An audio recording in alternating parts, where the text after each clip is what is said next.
그 이유는 알코올은 생성을 억제합니다. 몸에서 만들어지는 것을 억제하다 보니까 안주도 먹고 술도 마시는데도 혈당이 오히려 떨어지는 경우가 발생합니다.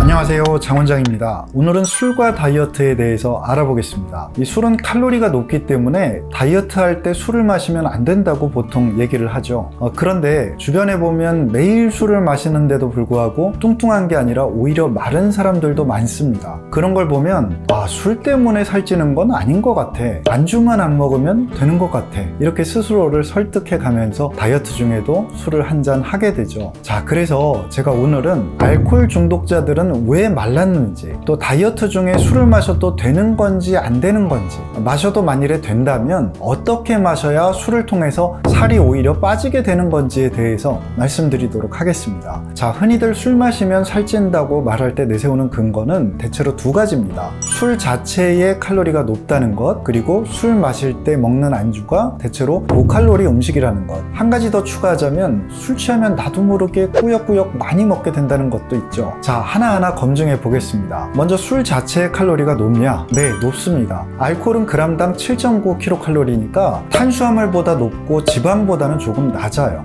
그런데 지방보다 낮은 게 문제가 아니라, 지방보다 낮긴 하지만 지방은 대체로 씹어서 먹어야 되는 음식 중에서 골라서 흡수하는 것이고, 알코올은 그대로 마시면 되는 것이기 때문에 배가 부르지도 않고 쉽게 많이 먹을 수 있습니다. 그러니까 많은 칼로리를 상대적으로 쉽게 섭취할 수 있다는 얘기죠. 그러면 그래서 살이 찌는 거냐? 그렇진 않습니다. 그렇지 않은 이유는 알코올의 몇 가지 특성 때문에 그런데요. 첫째로, 알코올을 통해서 섭취한 열량은 단시간에 힘을 내게 만들어주지만 지방으로는 잘 저장되지가 않습니다. 이게 알코올의 고유 특성이에요. 알코올을 통해서 흡수한 열량은 지방으로 잘 저장되지가 않습니다. 둘째로는, 우리 몸은 알코올을 독성으로 인식하기 때문에 분해시키거나 배출시키려고 합니다. 술을 마시면 항이뇨 호르몬이 억제돼서 소변을 자주 보게 되죠. 독성 물질을 배출시키려 하는 것으로 볼 수 있습니다. 정말 많이 마시면 토하기도 하고 호흡을 통해서 공기 중으로 배출하기도 하고 이래저래 많이 배출이 됩니다. 이 알코올을 통해서 섭취한 칼로리가 그대로 몸으로 다 흡수되는 게 아니고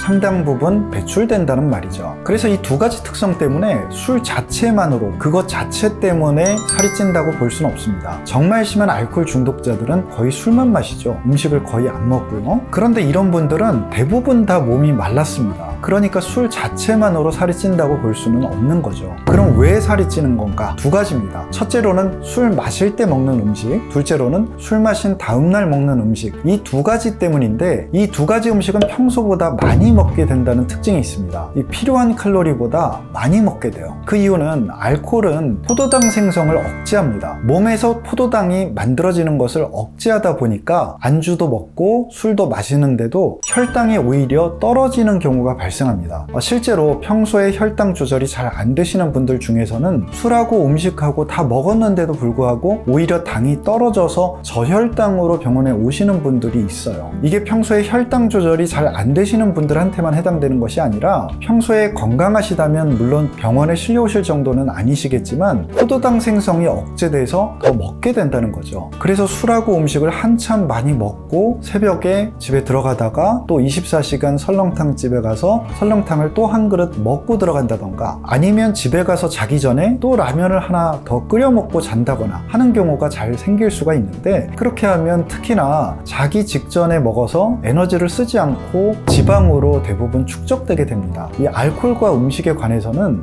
요만스가 17개 논문을 고찰을 했는데요. 알코올 소비에 따라서 음식 섭취가 오히려 증가한다는 결과를 보였습니다. 이 알코올은 실제로 포만감과 관련된 많은 호르몬에 영향을 미치는데, 알코올이 렙틴이나 글루카곤 유사 펩티드 1의 영향을 억제해서 에너지 섭취에 영향을 줄 수 있다는 연구 결과들도 있고요. 또 뇌의 오피오이드, 세로토닌성 및 가바성 경로에 대한 알코올의 영향도 모두 식욕을 증가시킬 수 있는 가능성을 시사합니다. 그러니까 술 마실 때는 의식적으로 좀 덜 먹어야 된다는 얘기죠. 물론 본인이 당뇨가 있어서 손이 떨리고 어지럽고 기절할 것 같은데 억지로 억지로 안주를 안 먹으면 안 되고요. 건강하신 분들은 안주를 자제하시는 것이 좋습니다. 그 다음으로 술 마신 다음 날인데요. 평소에 다이어트를 잘 해오시다가 술 마신 다음 날 무너지는 경우가 굉장히 많죠. 특히 과음하고 나면 다음 날 힘들기 때문에 괴로워서 또 더 많이 먹게 되는 경우도 많습니다.